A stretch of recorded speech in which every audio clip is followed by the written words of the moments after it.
getting delivery. Oh, You're getting drink delivery, huh? Yes, I am. awesome. And My goodness, don't die on us, Paul. you're supposed to drink Alcohol it, poisoning. not breathe it. And here we are Yeah. on another edition of the Spoiler Room. It is another already 25th anniversary special edition. Yay. On this one, since it is Halloween season, we are just a few days away from Halloween, and the fact that it just so happens that Stephen King had two movies based off his books released in the same year, 1990, and that is Graveyard Shift and Misery, and we're covering both this evening. And those joining me in the spoiler room to help out right down the line is, first off, the diva of the spoiler room herself. Some people call her the Dragon Lady. I call her Dawn. Hello, Dawn. Hello, Mark. How are you this evening?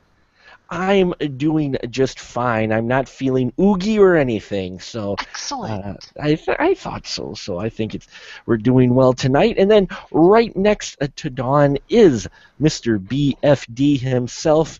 Yes, the one, the only, Mr. Glenn Bittner. Hello, Glenn. How are you? I thought you were good, Mark, but you're not good. You're just another lying old dirty birdie. I am a dirty birdie. All my feathers need to be cleaned. Glad to have you in the room tonight. And last but definitely not least, spoiler room regular as well, Mr. Paul Salzar's in his house. How are you today, sir? I'm doing great. How's everybody doing? I think we're all doing well and excited, kind of interested to talk about these two films because they're kind of on the polar opposites of how they were received, I think, in the year of 1990. And how they were written, too. As well. And how they were written, too. And I think we're going to start off with the more peculiar one, and that is Graveyard Shift.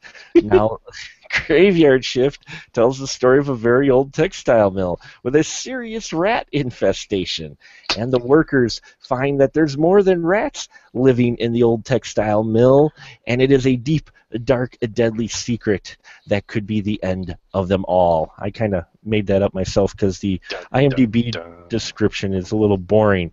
So, Graveyard Shift, this one, wow, I'm impressed this one made it to the theaters. Glenn, what about you? Your initial impressions, as always, as we do with these films. Graveyard Shift, sir.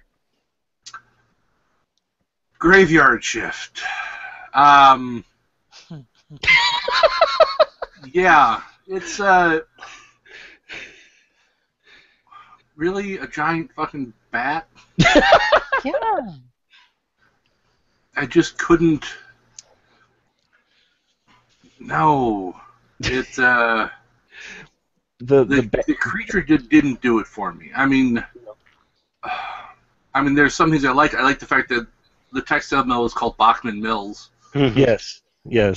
And there's little things that worked. I didn't mind the cast, but man, I just couldn't get behind the giant bat.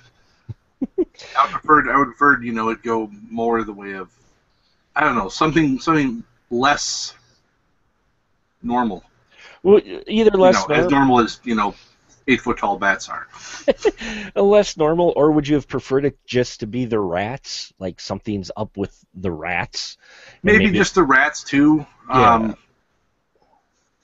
I don't know. It seemed gimmicky. It did seem a little gimmicky. It felt like they were just, I think, trying to cash in a little bit on the Stephen King hype with this film. Paul, I don't hate it. I think it's still enjoyable for what it is. Sure. And Paul, what about you? Your initial impressions with The Graveyard Shift, an unusual film, would you not say? Definitely, and I agree very wholeheartedly with Mr. Glenn there. It does have some really nice scenes. It had some good characters in it, but it essentially probably brings out one of the problems of a Stephen King short story is they tried to stretch it out. And they tried to give it more substance than what the actual short story would have been. And if they would have just kept it core, and maybe even it maybe did a two-parter, like another episode of something out, another short story, I think I would have liked it immensely more. It just seemed like, oh, you could have ended it right there, but they kept going with it. So that's, again, just like, oh my God, they got another scene? So you would have kind of preferred it to be sort of along the lines of Cat's Eye. Cat's Eye or like Creep Show or something like that. Where it's part of an anthology versus a standalone film. Exactly. And Dawn, what about you? Okay, this is the part where I eat my words about comparing source material to the movies. Go right ahead. Everyone's everyone's welcome to a caveat. So go ahead. So to be fair, it's been a few decades since I read the book, the short story. I don't recall the short story very well, but what I do recall is at least in the short story, it wasn't just a giant bat at the end. It was actually something else. I don't think they built it up enough, because they had the rats, and then they had more rats, and then they had this mysterious creature kind of around, but they didn't really build it up, because they definitely needed more tension and more build up to the final creature. And then there was the whole part where I liked the performance that, was it David Andrews? Yes, David Andrews. Yeah, I liked the performance that David Andrews gave, but too much of me was waiting for flashbacks to his sex robot. Or would that be flash forwards? Or flash, well, whichever. Whichever. I really, that actor was so firmly in my head for his role in Cherry 2000. I really had problems dissociating that. Sure. And again, that was my problem, not the problem with the film. But I thought Graveyard Shift had beautiful sets. Mm-hmm. It was beautiful and artistic, dark. They did an excellent job with the sets and the scenery. Sure. I loved the piles of bones. I liked the dark, dingy basement and sub-basement and sub-basement, falling into the pool of water that was so red with blood. It was very pretty. Mm-hmm. Okay, I have a very strange bar for pretty. No, I know exactly what you mean. It was visually entertaining, at least. Mm-hmm. I mean, there's a lot of stuff for your eyes to catch and enjoy. I agree. That set of that old mill, I mean, that thing was creepy in itself. I mean, it really was. No, I get what you're saying at, but did you at least find some enjoyment in the film? Oh, yes, absolutely. Yeah. But again, there were just little things that kept taking me out. Sure. And I was like that too. I mean, it's funny, I don't know if you'll all agree, but I think the film starts out strong. Mm-hmm. I mean, the whole scene with the rats and the whatever the cotton machine is, and the guy gets munched into that. I mean, that opening scene, I'm like, that pulls you in. You're like, oh, all right. And then they even have a little bit of the Stephen King dark humor in here. Like after the guy gets munched, they go outside and they hang the sign that says, "You help wanted." And they do that a couple of times throughout this film. I mean, for me, I enjoyed it. It almost felt like they didn't know what to do with it. And I think it goes along with lines of what Glenn was saying, is that here's a short, or Paul, here's a short story, and they're stretching it out to a feature film. Mm-hmm. And it's like, how do we fill this space? Which is usually not a problem with most of Stephen King's works that make it to movies. Usually the movies are too short. But in this case, Graveyard Shift, it was too long. Now, a number of people have mentioned the characters. David Andrews, yes, is in here and plays excellent as our kind of anti-hero drifter guy with the with the cliche background of a tragedy that he's trying to run away from. And he meets up with actually a fairly headstrong female named Jane Wisconski. Yeah, or Wisconsin. Yeah, Wisconski. Wisconsin, yeah. yes. Yeah, I love that. I love the name. I'm not sure where it came from. I don't care. I love Wisconsin, and that made me chuckle a little. One of the people that makes a feature in here, and I want to get everyone's opinion on this, is Mr. Brad Dourif's role. Oh, I loved it. Dawn, yes, Dawn, go ahead. Was he stunt casted though? Do you think? Stunt casted? Stunt casted, as in they pulled him in because they needed a name. Probably. Probably, but he did such a great job of it. I mean, he always does. He's such a wonderful character actor. He's so recognizable, and he just throws himself into everything with so much passion. It's just awesome. Playing the exterminator here in the film, folks. Brad Dourif's in here, and yes, he does. He's one of the highlights or the brighter moments in this film is whenever he's on screen. Excuse me, Glenn. What did you think of his role here in the film? It was fine. I don't think it was really, as you say, stunt casting. I think it's just. He doesn't always take good movies. But he makes the most of it. And you can tell, he was making the most of this.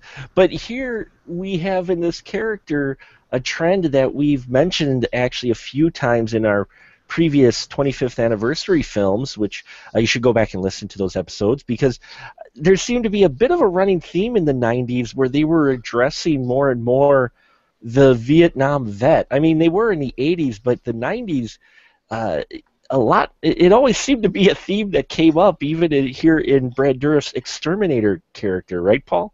Yes, definitely, and I think that did add to his character, and it gave kind of a sense of an eeriness because, my dad was in Vietnam, and I kind of remember a lot of the things. He never really talked about it, and I basically understood what a Vietnam vet was, not from him, but from the movies that I watched, and basically how they reacted to it. And his story about the rat torture was just, it was eerie, and it was fantastic.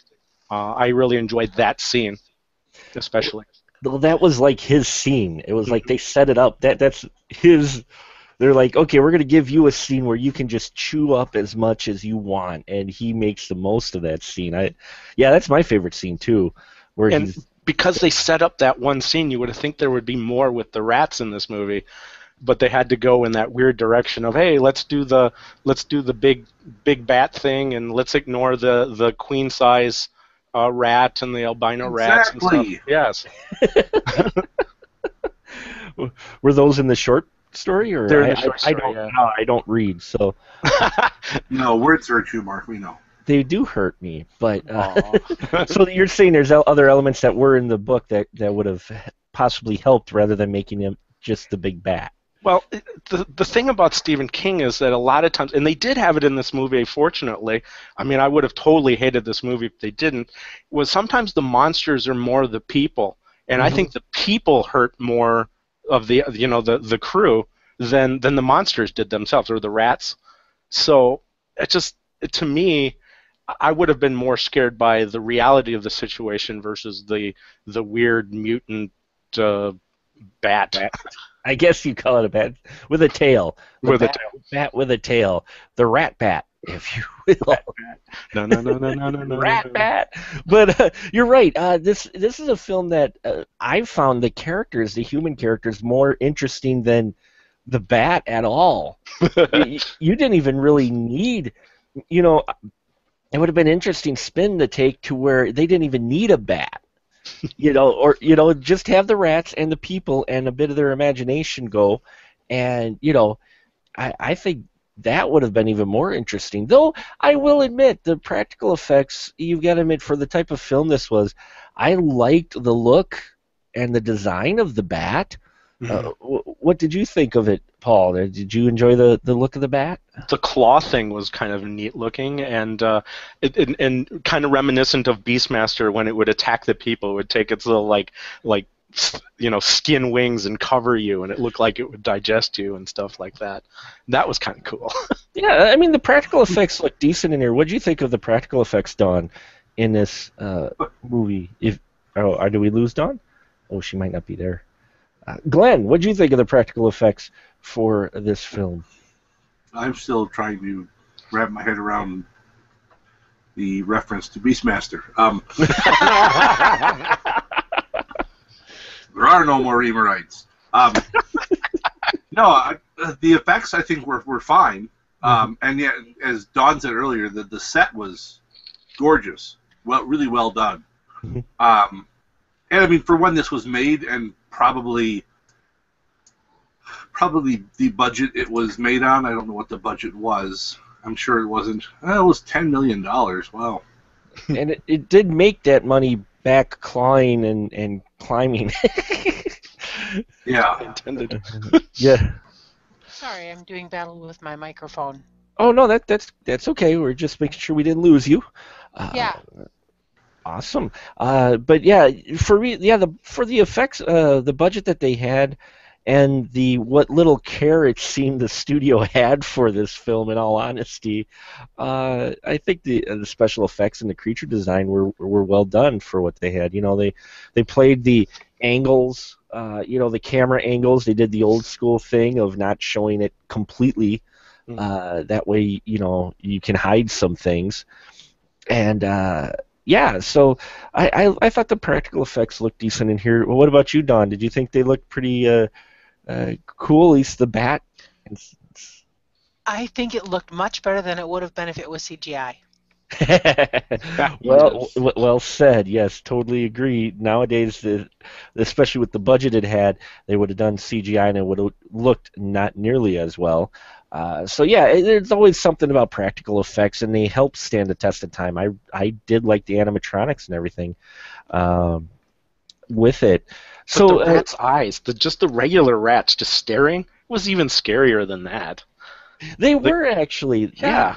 Yeah, they actually. I liked how the director Ralph S. Singleton worked. How they had it work the camera to where they gave a little bit of personality to the rats.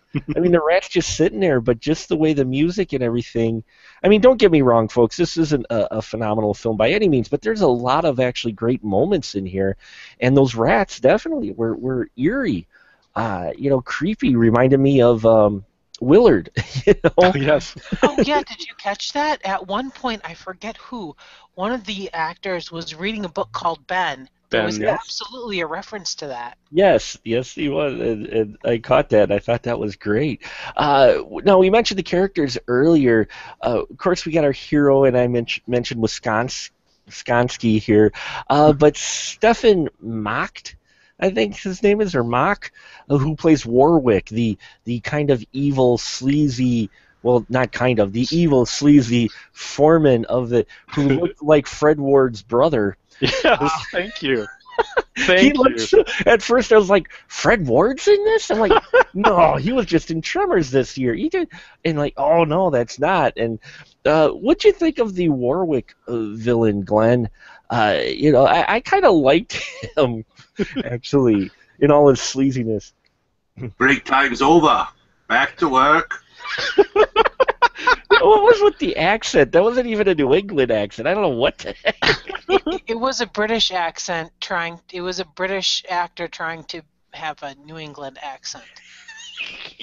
Which, in case he made the Warwick accent. What'd you think of him, Don, at all? Did you like him, at least how villainy and how evil he was?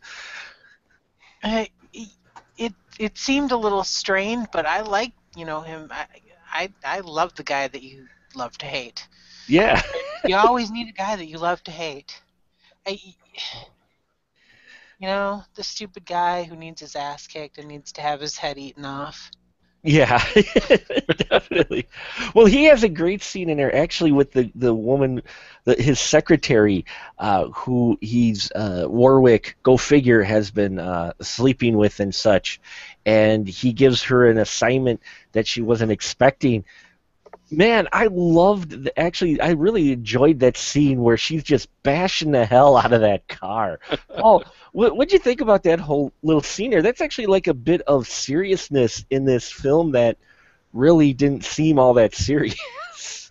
I like you. I enjoyed that scene. It really showed the frustration that one character had, and she's like, "This'll teach you," kind of like that, and it just, I don't know. It was better than her death scene, that was for sure. But yeah, I think too it showed another element that another character assumed that the boss was a materialistic kind of snob, and so that's what she thought. Instead of hurting him directly, instead of chopping off his wee, she went for his car, which she thought was more important to him. Yeah, that poor car. It was a beautiful car, but I loved how she trashed it. What about you, Glenn? Did you kind of enjoy that scene, even though the classic car was getting smashed? I remember noticing that they kept. They must have had two cars or two shots of the windshield, because different shots of the windshield changes on how damaged it is. Yeah, that's true. But this is a film that I think was not paying too much attention to continuity. Dawn, what about you with that scene? Like Paul, I think it was a good reflection on how people misjudged the Warwick character. They thought he was one thing when he was actually something far worse. And it was, though, again, would you say that it was a little more of a serious scene outside of absolutely the rest of the tone of the film? I mean, it actually gets a little bit of meat in there with the characters. And, do you think we could have a character like him as misogynistic as he is now in modern movies? Oh, not without protest. No. Well, no. He does get it in the end. He doesn't survive. So maybe, I don't know, Dawn. I think that in some films I think that we do have characters still with strongly misogynistic overtones and undertones, but I think that always they are the villain cast as the villainous characters. I don't think there's backlash unless somebody's foolish enough to make a misogynist a hero. Yeah. Not mentioning any names. You mean he wasn't the hero in this film? Yeah, it was hard to tell. I know. Glenn, how about you with this? Would you say you would still be able to come up with a character like Warwick in today's film? Yeah, sure. I don't see why you couldn't. I mean, it's because he is a villain type character. I think it's okay. Sure. You can have that. I mean, and the misogyny. I mean, kind of loud. Look at James Bond. Yeah. He's a hero, and he's nothing but a misogynist douche. So, though I did like the female character in here. Never felt like she was written. I didn't feel like she was a weak character at all in here, actually. I liked the one played by Kelly Wolf, Jane with the great last name. How did you feel about her character, Glenn, as far as how they wrote her? She wasn't exactly the damsel in distress. No, she wasn't, which is actually unusual for a movie from that genre. She wasn't, wearing high heels, working at the mill, and constantly falling down and having to be basically falling down so that some guy has come back and save her, and of course ends up getting killed. So that's refreshing when they do that in a film, where a woman is not simply something to slow you down.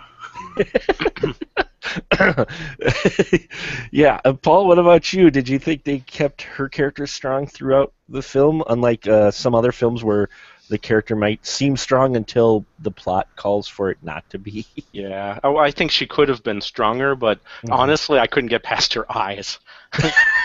I just kept like looking at her eyes, and I was like, oh my god. You were captivated by her eyes, so you didn't know what she was doing, huh? Yeah. Well, yeah. Just totally. Her scenes. Just I looked at her and looked at her face, and I was like, wow.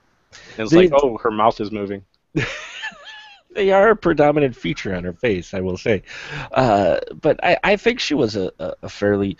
she stayed fairly strong throughout the movie and never felt like that damsel like you would get in films like this, especially during that time period yet, right? And yeah, she never changed her attitude toward the position. Mm-hmm. I mean, the whole promotion and the whole that. No, she's gonna make it on her own, and she's just gonna work through it.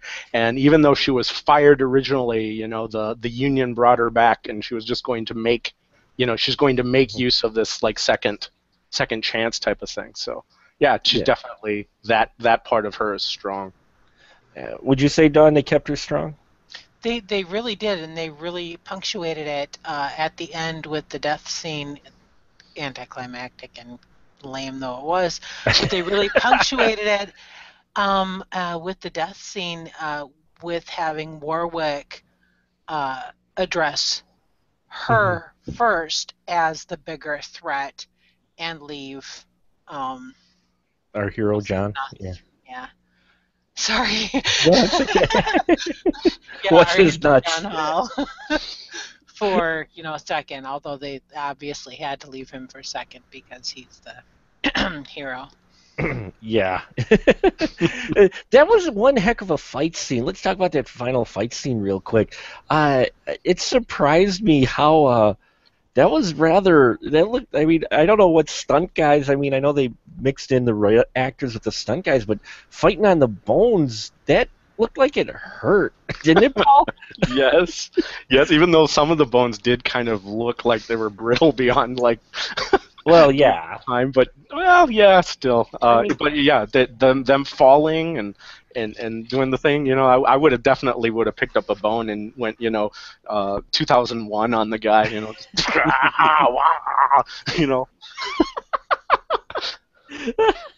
Don, what about you? That final fight scene was actually pretty impressive, I thought. How about you? Yeah, I agree. It looked. I don't want bones poking into me. No, thank you. Yeah. And the fact he did go after her first was actually impressive, perceiving her as the bigger threat, which she kind of was, actually, in all honesty. Oh yeah. She actually hit him.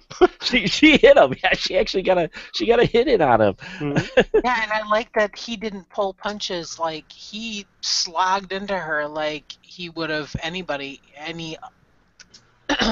man.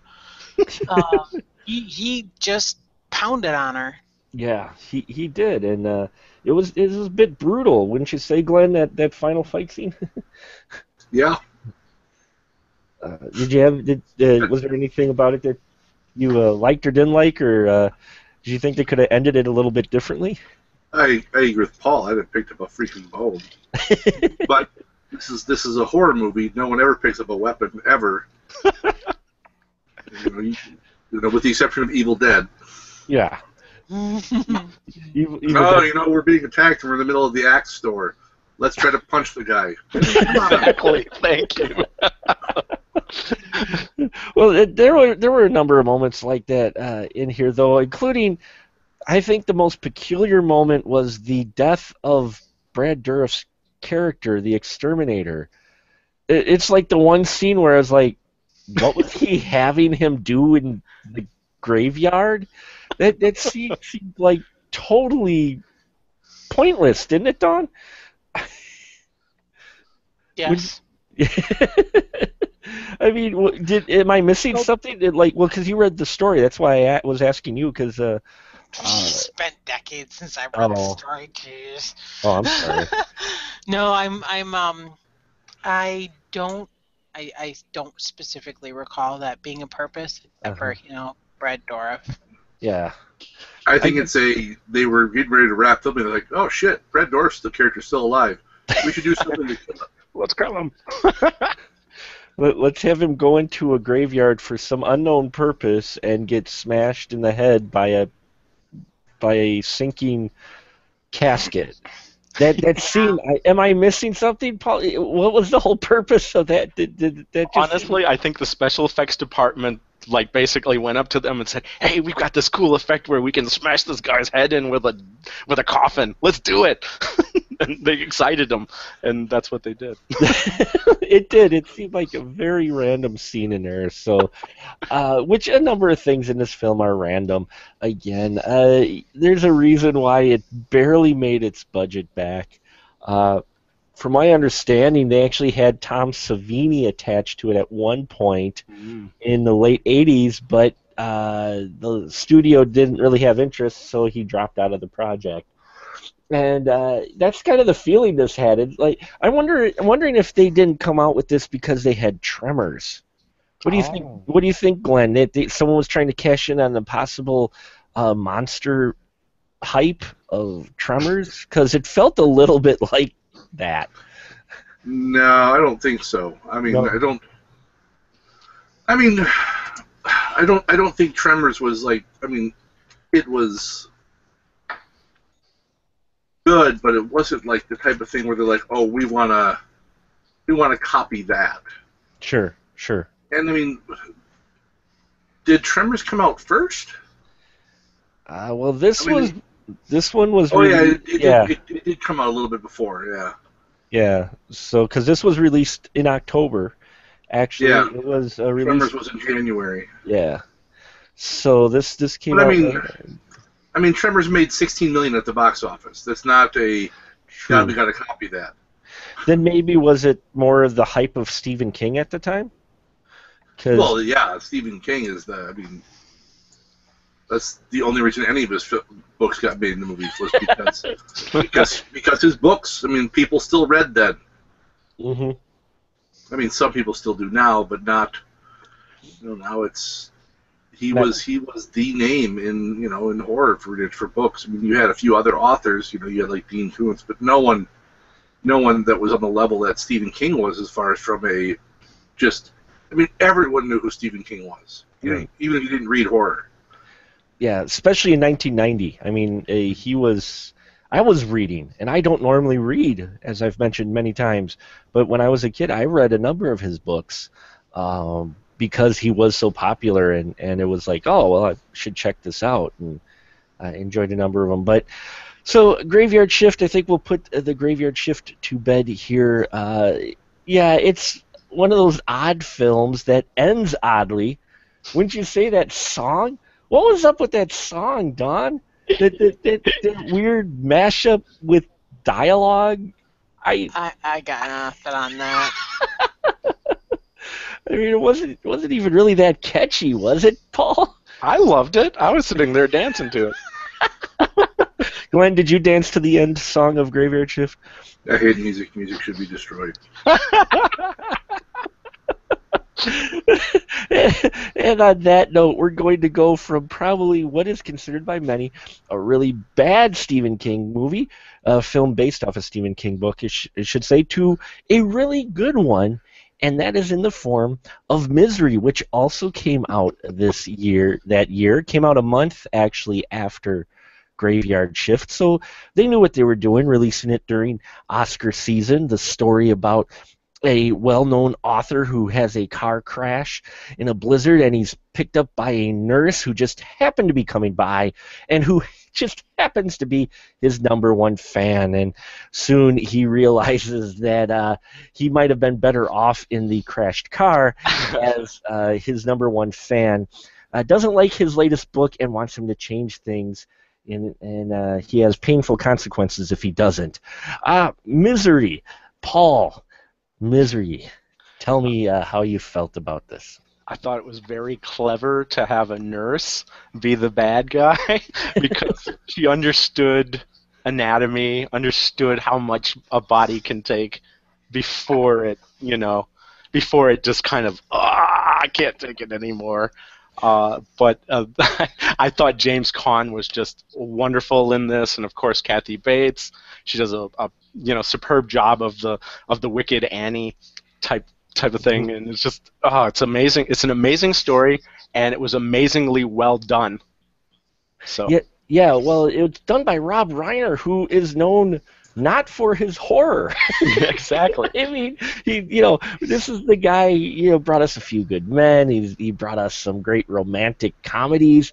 And here in the middle of all of his stuff that he's done, you have Misery, which was... But it's a people thing. It's the monsters are the people, and so they're scarier, and so yes, he was ideal for this kind of directing thing. So he was also, that was a caveat to Stephen King selling the rights, was Rob Reiner had to either produce or direct the movie. Oh, really? Yes, Rob Reiner did it because Stephen King said that's the only way he would let them do it. Wow, and he made a good call, I think. How about you, Glenn? How'd you feel about Misery? I love Misery. I think it's a fantastic movie. I think it is probably both Bates and Cons. I think it's some of their best performances. I also do like that there's a actress who was somewhat known who has a smaller role in it, Lauren Bacall. Yes. So I like that. I'll watch anything with her in it because I'm a nerdy fanboy for my noir women. Well, even you have Frances Sternhagen, who's been in a lot of films over the years, and she's even in here as well, along with Richard Farnsworth. So, Dawn, how about you? Your initial feelings with this film? I think I know what you're going to say. So, this is one of the best horror films ever made. Mm-hmm. It is also one of Stephen King's best books, as far as I'm concerned. It is the screenplay written by William Goldman, and I mean the combination of William Goldman and Rob Reiner is just phenomenal. You couldn't ask for a better combination here. Kathy Bates, oh my God, she's brilliant. Brilliant.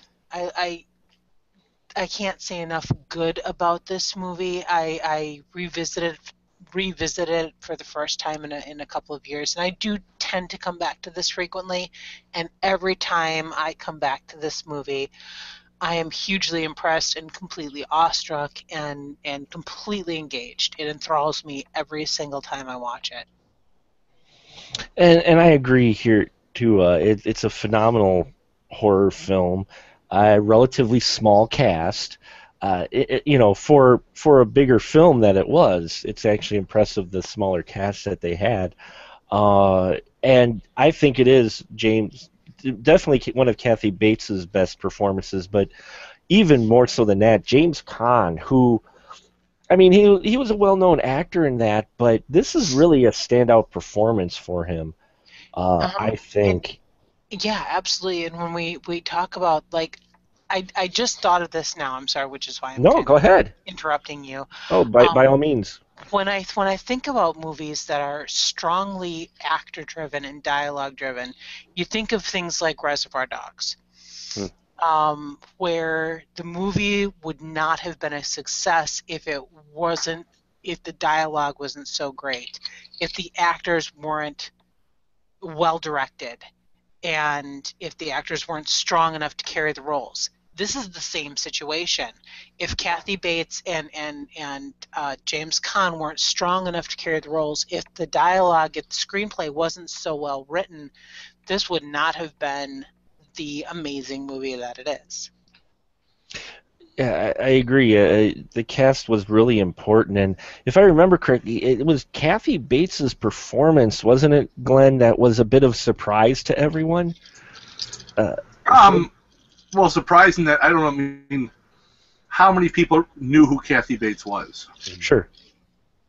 Before this movie, I mean, what did she even do before this movie? Lots of people know who she is now, but back then, I mean, she didn't have for the most part, a big role. I mean, she'd been in a couple of TV shows with small bit parts, a couple of movies, but not a lot. I mean, I know she was on The Love Boat. Yeah, she didn't really have a whole heck of a lot of roles, much less a role like this. Yeah, Uh, and I mean, of course, it's as a villainous character, but also you didn't see women that look like Kathy Bates get cast in things generally as a leading role. yeah, I mean, especially She's not the. I mean, for someone who did not have an established, a really established, acting background as far as like a draw,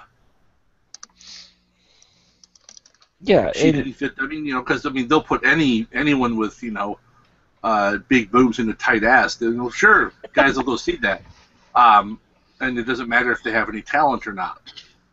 So this was, it's out of the norm of Hollywood, especially in 1990.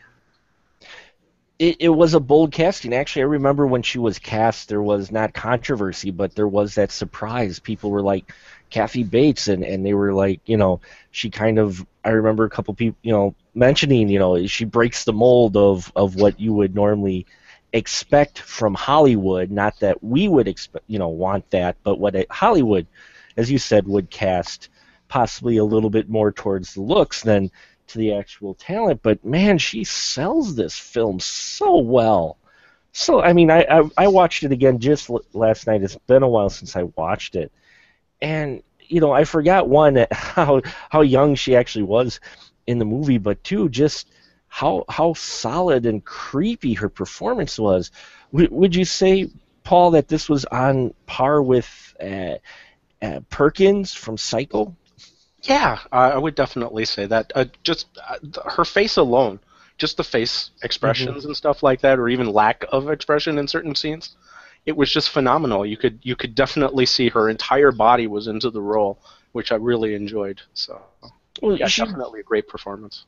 She was a character. She wasn't Kathy Bates playing someone. Yeah. I mean, you buy in that she is the Annie. You believe that she is this person, and I think that's what adds that level of creepiness to it. And Don, would you say though that Misery is a bit, once again, of Stephen King putting a little bit of his own autobiographicalness into his stories, along the lines of a guy who is trapped writing the same type of books? Well, not even just that. I had read somewhere, and I'm sorry I can't remember where, but I had read somewhere that he had written this book, and it was kind of inspired by his battle with addiction. Mm-hmm. And how, so it wasn't just a writer being trapped in writing the same kind of book in the same formula in order to make a paycheck, in order to fulfill his obligations to his publishers, but also because he was trapped in the cycle of addiction and his own breaking out and away from that addiction. Sweet Jesus, we just got deep, because I can totally see that. You can see that in this film. Annie is his addiction. Keep pulling him back, and every time he tries to make progress, he has another stumbling block, if you will. Ouch. Sorry, I couldn't resist. Another character in here, besides Annie, who was just performed beautifully in here by Kathy Bates, but one that I wanted to touch on because it crops up in a couple of other King's works too, how he handles police, namely sheriffs. And Glenn, what did you think of the sheriff character in here? I personally loved him. Oh boy, I'm trying to remember the sheriff in this one. I didn't rewatch this one beforehand. It was Richard Farnsworth. Yes. Oh, yes. Oh man, Stephen King. I think that's a big part of just his mainness, I guess, for lack of something, where he's got these. He tends to go for that type of person for his law enforcement types. He doesn't go for who you would normally, if you live in a city, who you would think would be a cop. Right. he goes for someone who doesn't quite, I guess, fits more that old time look of the local town sheriff. Yeah, And Farnsworth is just, I mean, he's a great, or was, I should say, yes. Yeah. Was a great actor. He's been dead for like 15 years, I think. Yeah, he passed away in 2000, but I loved his character in this. Definitely a different character than what you're kind of used to seeing of your law enforcement, wouldn't you say, Paul, as far as how the sheriff's portrayed and how Farnsworth played him? Yeah, because he was able to figure out, it isn't a bumbling guy. I mean, he put the pieces together, figured it out, got there, and unfortunately he had a bit of an untimely situation that occurred to him, and I felt sad to lose him because he was a good character. Well, that's King there. That's classic King. He I think George Martin borrowed from King of, I'm going to make you really like a character, and then I'm going to kill him brutally in front of you in a mean and nasty way for you to just, hate the fact that the bad guy just killed him. Don, how'd you think of the sheriff in here? I liked him. I loved the interaction between him and his wife. I loved that they were an old married couple. They act like an old married couple. There was complete and utter trust between them, and he was such a good, inherently good person, and clever. He didn't even the people that he was a reassuring presence to Lauren Bacall's character, the publisher. Mm-hmm. I'm sorry, I can't remember her Miss Sendell. Yeah. I love that the character was really good, and you're right. Stephen King has a way of making you either love or appreciate characters and then pulling the rug out from under them. Or you. I think he takes a little enjoyment in it. But yeah, and you guys, all three, you touched on it, is the fact that it's a small town sheriff, but he is not portrayed as a small town sheriff, as the naive sheriff. This guy's smart. Mm-hmm. He figures things out. He follows up things. I mean, let's face it, folks, law enforcement on the whole across most of your films is not portrayed very well.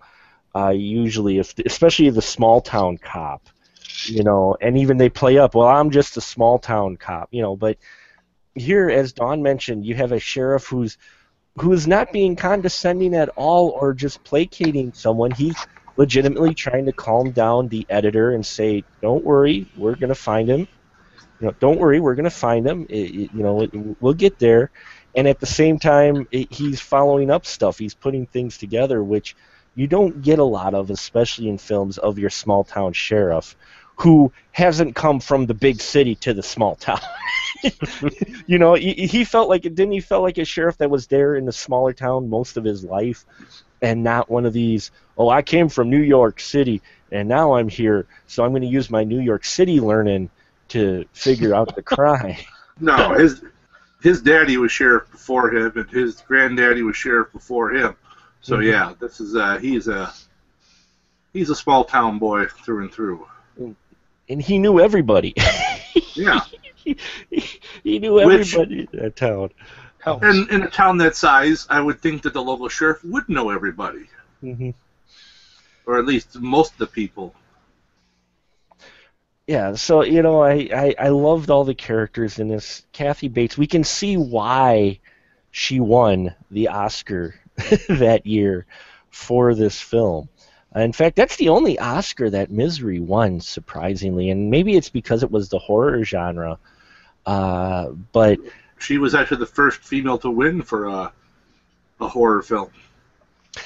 Yeah, she was. Which again, another surprise and a shame, but surprise that she did that in a good way, because she totally deserved it that year for that awards for that year. I mean, as far as for best picture, I don't think it got nominated for just about anything else, did it? because, well, it was going up against Dances with Wolves, Awakenings, Ghost, Godfather Part 3, and Goodfellas. Wow. It had a little competition that year, I think. Not from Godfather Part 3. Well, no, not from Godfather Part 3. I think that was kind of a oh, we're going to nominate it because it's there. But the the Goodfellas, and everybody loved Dances with Wolves for some reason. And there was Ghost as well, but it was a shame that it wasn't nominated because I think the script is very solid. As you've all mentioned, I mean, I think it would have deserved more than Godfather 3. I'll put it that way. Am I wrong that it should have probably been nominated at least and not Godfather 3? Yeah. I mean, because it is such a great... Though us horror fans, we do get the surprise because the next year the horror genre does win in the form of Silence of the Lambs. So we had to wait another year for it. But is it me, or sometimes does it feel like this film is a little bit overlooked by some people of just how good it actually is, not just by Kathy Bates' performance, but how well the film is put together in general? Am I off on that? Would you say, Glenn, or? I don't know if it's over. It's hard to say. I mean, I think when it came out, it received a fair amount of very positive feedback, and I think there's people who remember it and they remember it fondly. I don't think it's a movie that is brought up much nowadays as good horror partly because with what most horror is these days, this doesn't fit that mold. Right. There's no no slasher. There's no ghost. There's nothing paranormal about it. This is just it's personal horror, which I think is actually some of my favorite. Where there's nothing scarier than freaking people. Well, especially her, when Kathy Bates delivers, one of my favorite moments of dialogue from her is when she's telling the story of the film Serial.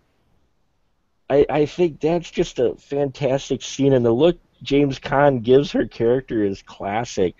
I want to touch on that scene, because that scene is kind of like the real turning point. I mean, you already realize she's crazy, but man, that one really just is such a creepy scene, wouldn't you say, Dawn?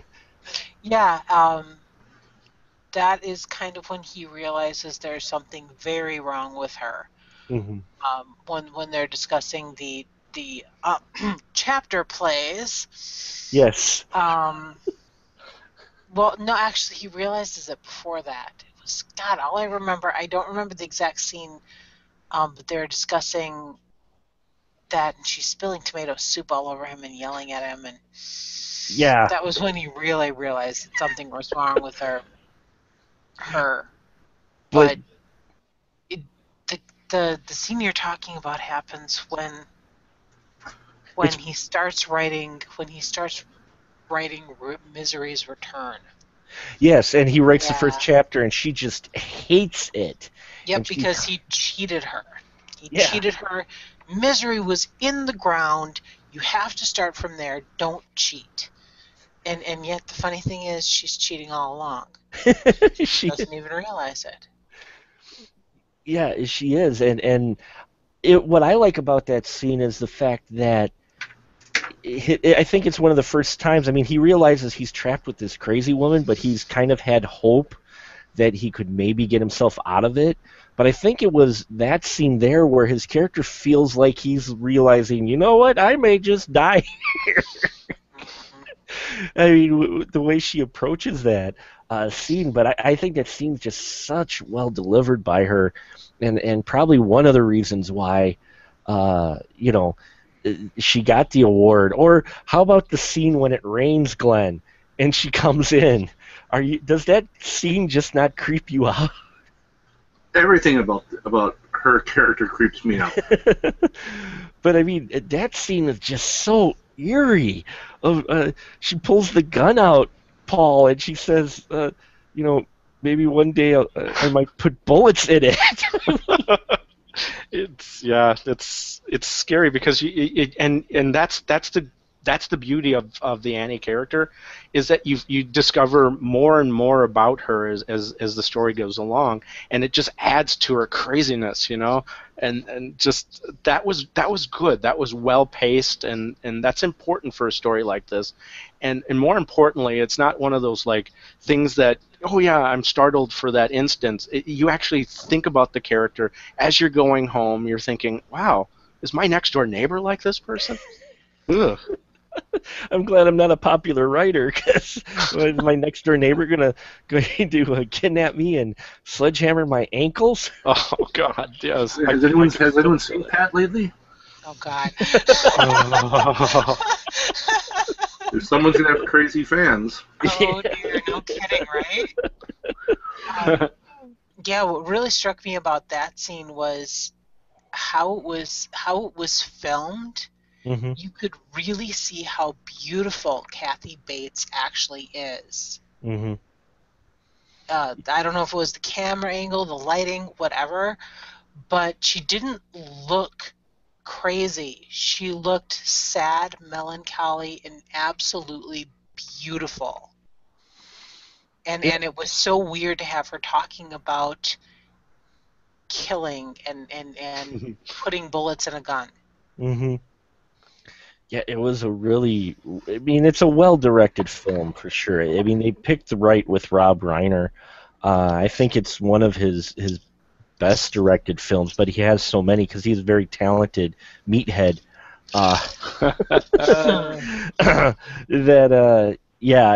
Misery, I think we all agree, is really a classic and if very well put together. And in all honesty, this is a classic example of how you can have a extraordinarily creepy, scary horror film without gore. Mm. We don't get gore in this film, do we? I mean, we get sound effects and sound design and a little bit of visual of the ankle bending and such, but which see, and everybody, I've watched many a disturbing film and watched the Hostels and the Saw, and I will tell you that the sledgehammer, when she pulls that 2x4 out and puts it between his legs, between his ankles, and then is holding the sledgehammer, every time I see that movie, oh my God, I'm like... Well, that scene when she just like, God, I love you. But those are things that you can go out to the hardware store and get. You go to like Saw and you get this complicated apparatus. What are the odds of you finding something like that if you're not going to be able to have the engineering degree to build it? Something like this. It's a simple wood and a sledgehammer. Ouch. Oh. Oh. Well, I think Kathy sells it too because of the way she swings that sledgehammer. I mean, we're not talking about a little swing, are we, Dawn? I mean, she full-on batter-ups this thing. Yep. She has the heft behind her to pull it off. Yeah, and it's a gruesome scene, and I've watched many a grotesque film, and let me tell you, that scene is one that makes me squirm in my seat and go, ow! And again, yeah, I think it's because what you said, Paul, is it's household items, it's simple things, it's things you see. Yeah. It makes sense, and that's what I like. Some horror films, you get these crazy people in that, and they do things, and it doesn't quite make sense. I mean, sure, it looks kind of cool or a creative kill, but it doesn't make sense, and everything she does in here to him makes sense within the context of her character, wouldn't you say? Yep. So, yeah, I think that's... And the fact she was a nurse takes a lot out of the plot development, too. There's another scene in there, though, too, that really affected me because it was like, okay, he's got this plan, he's going to poison her, and then it fails. And I'm like, oh my God, no, it didn't fail. Oh, and you're thinking, oh no, what is he going to do? And the cop. No. So it just kept, you just, oh. Well, the wine glass scene was such a simple scene, but yeah, you're on the edge of your seat. You're like, take a drink. Oh, did she just spill it? So many moments in this movie, folks. See it. Put it on your list to see, you horror fans out there. Not just Halloween, but any time. It is a Not an overhyped film by any means. Great performances, great direction, a very solid film. And when you look at the number of people they tried to get before they settled on James Caan, Yeah. Yeah. I mean, they offered it to William Hurt, Kevin Kline, Michael Douglas, Harrison Ford, Dustin Hoffman, Robert De Niro, Al Pacino, Richard Dreyfuss, Gene Hackman, Robert Redford, and Warren Beatty. Jesus. All of them said no. And actually, I'm glad they didn't, because James Caan, while he was known, it sounds bad. He was known but not known. Does that make sense in the fact that he was a known face but not necessarily as recognized as those other names that Glenn mentioned? And I mean, God, could you imagine? I mean, some of those other people. I mean, Dustin Hoffman or Kevin Kline. Oh, is this a comedy? Or De Niro or Pacino? I mean, they don't. I mean, none of those other people, I think, could have done it. Maybe Redford, but it would be weird seeing him in this type of role. You were going to say something, Don? Yeah, I'm thinking. I'm because the argument for Pacino, the argument against Pacino could also be made against Caan, because they were both in the Godfather movie together. They were both the Italian mobster people. Mm-hmm. But that actually helped James Caan sell it more, because he was the kid from the streets that grew up. He wrote the untitled story about the gutter kids, because he grew up in the gutter. He sold that as part of his character, as opposed to he was trying to get away from the Misery character, which he didn't really relate it to, and he resented her. Mm-hmm. Yeah. Well, So it's just one of those weird things where, maybe, I don't know, but he did a phenomenal job, and I don't want to take anything away from him, because I wouldn't want anybody else in his role. Yeah, and I think it also helped that he wanted the role versus the other guys, because if they just got the role and they proved that they didn't really want it because they turned it down, I think it would, just him actually saying I want to do this role actually gave that added boost in his performance. Well, it did, definitely, and it's just James Caan's presence on screen versus those other folks in the list. Your Pacino, your big one. I mean, it's one of the reasons why I love Alien Nation so much. He's a very good actor, but he doesn't have that overwhelming, I guess, such a strong personality, as a person maybe, or in the roles that he's taken. Mm-hmm. So I think his personality and the way he's portrayed other characters and just his body of work and the way he handles his characters fit this author so perfectly versus, say, a Pacino, because that'd be almost too strong of a personality no matter how hard he tries to downplay it. But let's face it, it's Pacino. You know what I mean? It's Pacino. It's, and Warren Beatty wouldn't act at all. So you're gonna read my book. Hoo-ah! Hoo-ah! Warren Beatty would be like, "Where's Madonna? Wrong set, Betty. You were already on Dick Tracy. We're now on Misery." Which was another 1990 Dick Tracy. It's because of Dick Tracy that he didn't take this role. Was it because of Dick Tracy that he didn't take this role? Supposedly that filming went too long, so he couldn't make this film. Oh darn! I'm glad.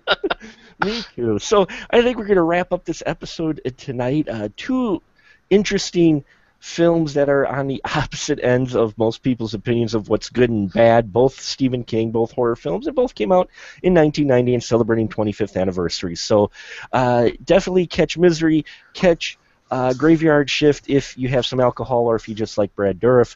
That's about most we could say with those two films this evening. So we're going to go right down the line real quick.